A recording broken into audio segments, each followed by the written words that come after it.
باللہ من الشیطان الرجیم، بسم اللہ الرحمن الرحیم۔ میں ہوں Muhammad Khurshid Ali, M Ed P H D research scholar, Urdu Bahauddin Zakariya University Multan سے۔ آج کا جو ہمارا لیکچر ہے وہ ہے مولانا محمد حسین آزاد کے حوالے سے۔ مہدی آفادی نے 5 اردو کے جو عناصر خمسہ کی بات کی ہے، ان میں مولانا شبلی نعمانی ہیں، ڈپٹی نذیر احمد دہلوی ہیں، سر سید احمد خان ہیں، الطاف حسین حالی ہیں، اور 5ویں ہیں مولانا محمد حسین آزاد، جو بحیثیت انشا پرداز مشہور ہیں۔ ویسے تو ان کی کئی جہات ہیں، مثلا وہ مورخ بھی ہیں، تنقید نگار بھی ہیں، انہوں نے تذکرہ بھی لکھا ہے، ماہر لسانیات بھی ہیں، لیکن جو ان کی انفرادیت ہے وہ انشا پردازی میں ہے۔ تو اس ویڈیو میں ہم مولانا محمد حسین آزاد کا تعارف اس حوالے سے بات کریں گے، اس کی تصانیف پر بات کریں گے، اور اسلوب نثر کی بات کریں گے۔ جی شروع کرتے ہیں۔ سب سے پہلے ہم تعارف کی طرف آتے ہیں۔ جی یہ دیکھیے گا، مولانا محمد حسین آزاد 1830 تا 1910۔ مولانا محمد حسین آزاد 10 جون 1830 کو دلی میں مولوی محمد باقر کے ہاں پیدا ہوئے۔ آپ کی والدہ امانی بیگم تھی۔ آزاد کی 2 بہنیں بھی تھیں۔ جب آزاد کی والدہ کا انتقال ہوا تو مولوی محمد باقر نے یکے بعد دیگرے 2 شادیاں کی، مگر ان سے اولاد نہ ہوئی۔ اچھا، یہ تو ان کے پیدائش کے حوالے سے ہے کہ 1830 کو، اچھا اس میں بھی کچھ لوگوں نے 1832 بھی ان کی پیدائش لکھی ہے، بہرحال 1830 کو ہے ان کی پیدائش۔ اچھا 3 شادیوں میں بھی بس 2 بہنیں اور مولانا محمد حسین آزاد، یہ اولاد ہیں مولوی محمد باقر کی۔ اور مولوی محمد باقر کو 1857 کی جنگ آزادی میں حصہ لینے کی پاداش میں، کہ انہوں نے ایک انگریز کو قتل کر دیا تھا، تو 1857 میں ان کو پھانسی لگا دی گئی، اور کچھ میں ہے کہ جی ان کو گولی مار دی گئی۔ بہرحال 1857 میں آزاد کے جو والد تھے ان کو پھانسی لگا دی گئی، اور مولانا محمد حسین آزاد کو مفرور قرار دے دیا گیا، اور 500 روپے انعام اس پر رکھا گیا۔ لہٰذا مولانا محمد حسین آزاد وہاں سے نکلے اور لکھنؤ اور پنجاب کا سفر انہوں نے کیا۔ پنجاب میں وہ لاہور آتے ہیں اور وہاں پوسٹ آفس میں ملازمت کرتے ہیں۔ یہیں پر ان کی ڈاکٹر لائٹن سے ملاقات ہوتی ہے۔ 1865 میں انجمن پنجاب کی یہ جو بنیاد ہے، یہ ڈاکٹر لائٹنز کے ساتھ مل کر وہ اس کے صدر تھے، اور مولانا محمد حسین آزاد جو ہیں پھر 1867 میں 1867 میں انجمن پنجاب کے سیکرٹری بنے۔ پھر اس کے بعد 1869 میں گورنمنٹ کالج لاہور میں وہ عربی کے پروفیسر بھی رہے، اور 1874 میں پہلی جدید اردو نظم شب قدر انہوں نے لکھی۔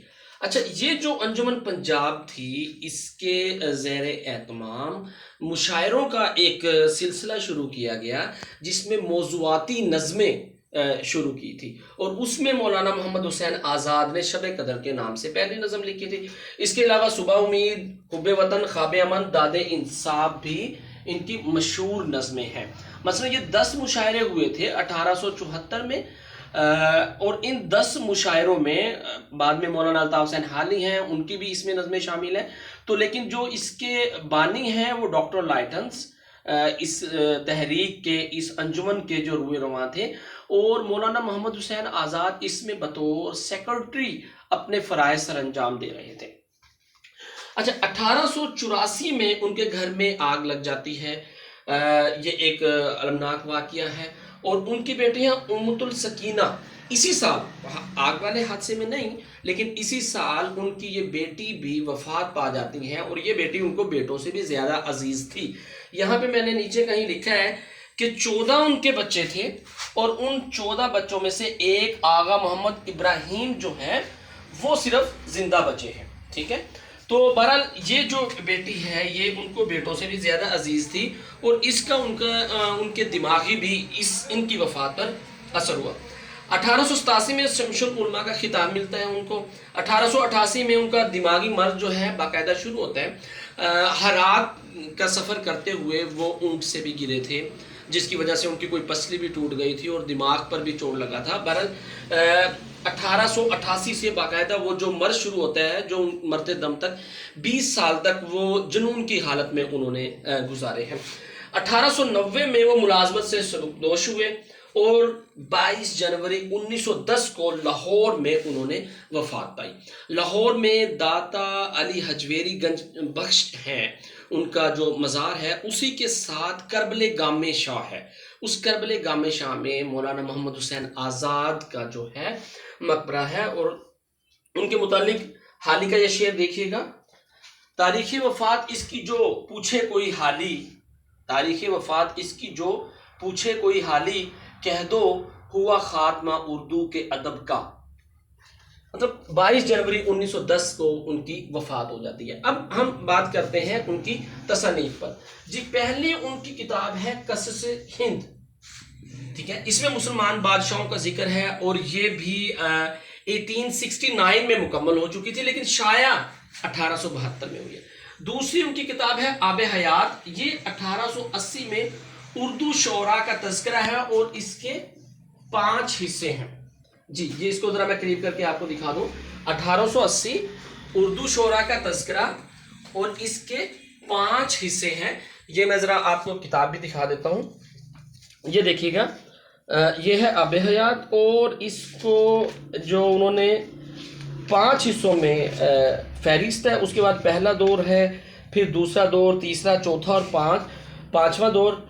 یہ ایک جو انہوں نے اس کتاب کو 1880 کو تبسم کاشمیری نے اس کو مرتب کیا ہے، 1880 میں شائع ہوئی ہے. اچھا اس میں اس کو تذکرہ کہہ لیں، اس کو تاریخ کہہ لیں، ٹھیک ہے.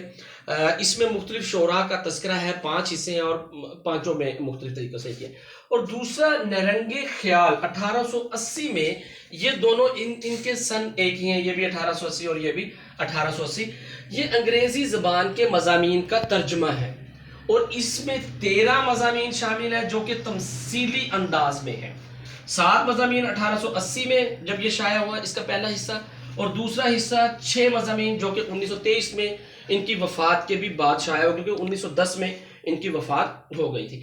اچھا اس کے حوالے سے میں ذرا خاص بات کروں گا کہ ایم اے کے سلیبس میں بھی نرنگ خیال کے حوالے سے بات ہے.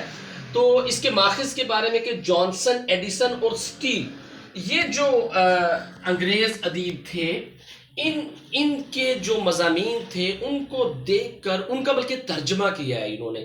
یہ جو ایڈیسن اور سٹیل ہیں جنہوں نے اخبار جو نکالا تھا اسپیکٹیٹر، ٹیٹلر اور اسپیکٹیٹر، 2 اخبار نکالے تھے، اور وہ اسی بیس پر تہذیب الاخلاق بھی سر سید احمد خان نے ان کو دیکھ کر ہی نکالا تھا، اس میں مضامین شائع ہوتے تھے. تو یہ بھی ان کا ماخذ جو ہے نرنگ خیال کا، وہ یہ جانسن، ایڈیسن اور سٹیل کے مضامین ہیں. اچھا پہلے جو 3 مضامین ہیں ایم اے کے سلیبس میں وہ جانسن کے ہیں اور آخری جو 2 ہیں وہ سٹیل کے ہیں. اب وہ کون کون سے 5 مضامین ہیں ان کو ذرا میں دکھا دیتا ہوں آپ کو. نرنگ خیال کے جو آپ کے سلیبس میں ہیں: سچ اور جھوٹ کا رزم نامہ، ٹروتھ، فالسہوڈ اینڈ فکشن اینڈ ایلیگری. یہ ہے ان کا جو انگلش نام ہے جانسن کا، اس کا انہوں نے سچ اور جھوٹ کا رزم نامہ کے نام سے ترجمہ کیا ہے. گلشن امید کی بہار، the garden of hope a dream.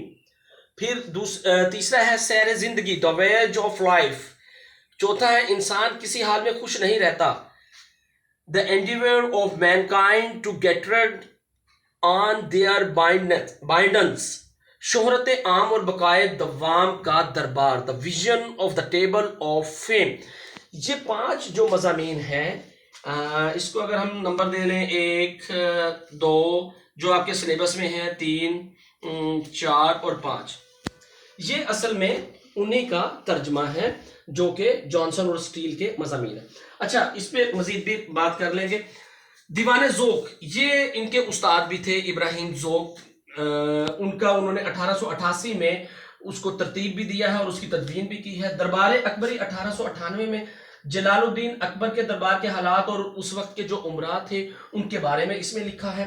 نظم آزاد 1899 میں موضوعاتی نظموں کا یہ مجموعہ ہے. شاعر بھی تھے، موضوعاتی نظمیں، کہیں پیچھے بات ہوئی ہے شب قدر ان کی جو پہلی نظم تھی، تو یہ 1899 میں شائع ہوتے ہیں.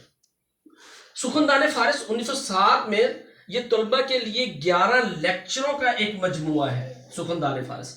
مکاتب آزاد یہ 3 جلدوں میں ہے، خطوط کا مجموعہ ہے، 1907 میں شائع ہوئے۔ اچھا اب آتے ہیں محمد، یہ تو اس کی تصانیف کے حوالے سے بات تھی، اور ہمارے سلیبس میں کیونکہ نرنگ خیال ہے اس کے 5 مضامین ہیں، بلکہ وہ شامل ہیں کیونکہ مکمل تو 7 اور 6 13 مضامین ہیں، لیکن آپ کے جو سلیبس میں ہے وہ 5 ہیں۔ اب ان کا اسلوب نثر کیا ہے؟ اسلوب نثر سے مراد یہ ہے کہ ان کا لکھنے کا سٹائل کیا ہے، طریقہ کیا ہے، کس طرح کے یہ الفاظ استعمال کرتے ہیں، ان کا جو لکھنے کا ایک سٹائل ہے نا، اس کو ہم کہیں گے اسلوب۔ اسلوب کے معنی آپ سٹائل کے لے سکتے ہیں، طریقے کے لے سکتے ہیں۔ اچھا اب اس کی جو جہاد ہے وہ تنقید نگار ہے، تاریخ بھی لکھتے ہیں، تاریخ ادب بھی لکھا ہے، ماہر لسانیات بھی ہیں، تمثیل جو ہے یہ ان کے مضامین میں ہے۔ اب تمثیل کیا ہوتی ہے، اس کو سمجھنے کے لیے آپ کو تجسیم پرسونیفیکیشن جو ہے اس کے بارے میں معلوم ہونا چاہیے کہ پرسونیفیکیشن کیا ہے، تجسیم کسے کہتے ہیں۔ کسی نظر نہ آنے والی شے کو جسم دے دینا، بے جان شے کو جاندار بنا کر دکھا دینا۔ مثلا سچ اور جھوٹ نظر نہ آنے والی چیزیں ہیں، سچ کو پری اور جھوٹ کو دیو کہہ دینا، پھر ان کرداروں کے سہارے کہانی پیش کرنا، یہ تمثیل ہوگی۔ مثلا جو ان کا پہلا مضمون ہے سچ اور جھوٹ کا رزم نامہ، دیکھیں نا، اس میں سچ کو انہوں نے پری اور جھوٹ کو دیو کہا ہے، تو یہ ان کا کوئی جسم نہیں ہوتا، لیکن ان کو اس انداز سے پیش کیا ہے کہانی کو کہ یہ چلتے پھرتے کردار نظر آتے ہیں، تو یہ تمثیل ہوگی۔ تو ان کے جو مضامین ہیں، یہ جو نرنگ خیال کی ہم بات کر رہے ہیں، اس کے جو مضامین ہیں اس میں یہ تمثیل والا انداز اپنایا ہے۔ ان کے جو اسلوب کی خوبیاں ہیں، جو لکھتے ہیں کس طریقے سے لکھتے ہیں، یہ کچھ میں نے پوائنٹس یہاں پہ ہائی لائٹ کیے ہیں، ذرا دکھائیے گا۔ مطلب ان کا انداز ایسا ہے جیسے باتیں کرنے کا انداز ہوتا ہے، خیال کو ٹھوس تصویروں میں ڈھال دیتے ہیں، بے ساختگی، شگفتگی، ظرافت، یہ ان کے اسلوب کی نمایاں خوبیاں ہیں۔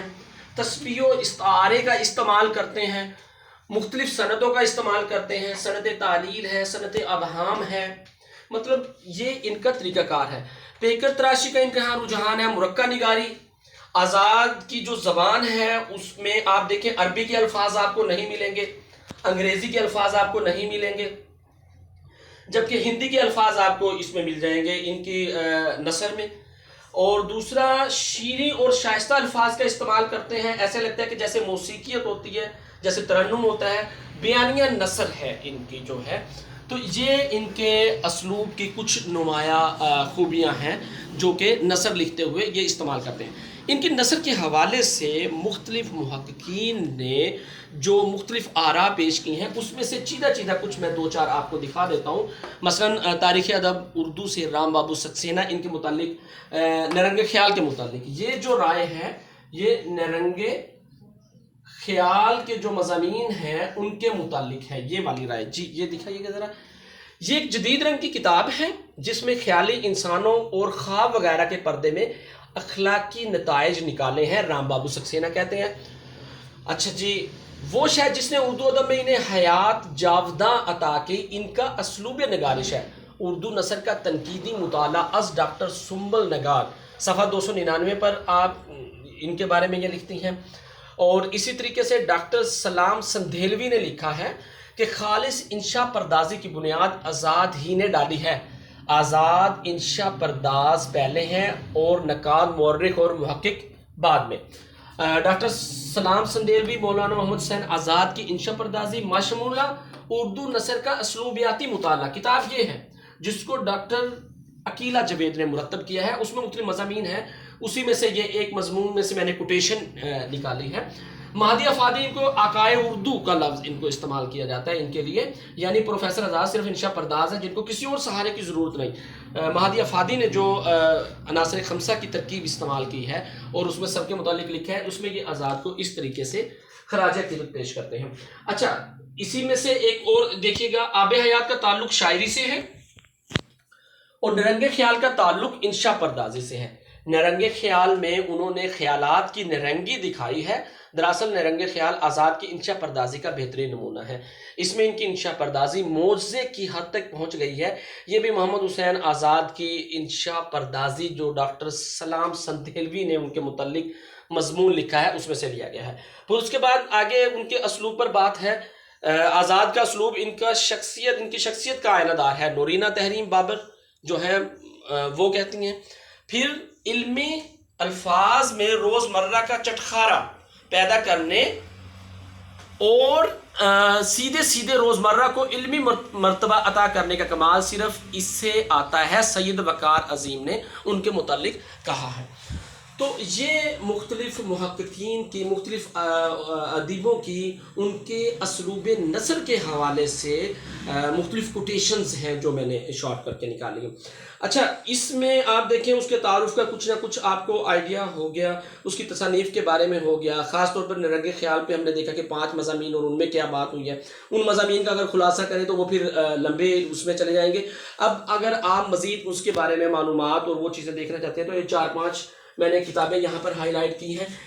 ڈاکٹر اسلم فرقی کی محمد حسین آزاد، انجمن ترقی اردو کراچی سے 1965 میں شائع ہوئی. پھر ڈاکٹر محمد صادق کی محمد حسین آزاد، احوال و آثار، مجلس ترقی ادب لاہور سے 1976 میں. عابد علی عابد کی اسلوب کے نام سے ہے، مجلس ترقی ادب لاہور 1996 میں شائع ہوئی. ڈاکٹر عقیلہ جاوید جو کہ مرتبہ ہیں اردو نثر کا اسلوبیاتی مطالعہ، یعنی کہ انہوں نے یہ کتاب مرتب کی ہے، مختلف محققین کے مضامین کو اکٹھا کر دیا ہے اس کتاب میں. ملتان سے 2011 میں شائع ہوئی. ڈاکٹر وحید قریشی کی اردو کا بہترین انشائی ادب، یہ لاہور سے 1964 میں شائع ہوئی. ڈاکٹر سنبل نگار کی اردو نثر کا تنقیدی مطالعہ، زبیر بکس لاہور سے. رام بابو سکسینہ جس کو تاریخ ادب اردو اس کو مرتب کیا ہے، بلکہ ترجمہ کیا ہے، اس کو آپ مرتب نہ کہیں، اس کے مترجم جو ہیں، مترجم وہ ہیں حسن عسکری، تاریخ ادب اردو کے، کیونکہ یہ انگریزی میں ہے، رام بابو سکسینہ نے لکھی. مترجم حسن عسکری ہے، لاہور سے 2014 والا ایڈیشن میرے پاس ہے، میں نے وہاں سے دیکھا ہے. تو یہ کتاب ہے. یہ مختلف کتابوں سے آپ اس کے بارے میں اگر مولانا محمد حسین آزاد کے بارے میں مزید معلومات لینا چاہیں تو وہاں سے مل سکتی ہیں. بہرحال ایم اے کے طلباء و طالبات کے لیے اس میں جو بنیادی معلومات ہیں وہ آپ کو اس سے حاصل ہو جائیں گی. آپ اس کے تعارف کو دیکھ لیں گے. تصانیف کو میں نے زیادہ ڈیٹیل میں نہیں کیا، لیکن نرگ خیال کے بارے میں تھوڑا سا مجموعی جائزہ اس کو دے دیا ہے. بہرحال اب آپ نے جب اس سوال کو حل کرنا ہوگا مولانا محمد حسین آزاد کے حوالے سے تو وہ بات اس کے اسلوب کی ہی کرے گا، لیکن آپ نے اس کی بایوگرافی، اس کا تعارف، اس کی تصانیف، پھر اس کا جو اسلوب ہے اور خاص طور پر نرنگ خیال جو ہے اس کو آپ نے زیادہ ڈسکس کرنا ہے. امید ہے کہ اس سے آپ کو کچھ نہ کچھ فائدہ ضرور ہوگا. اجازت دیجیے گا. اللہ حافظ.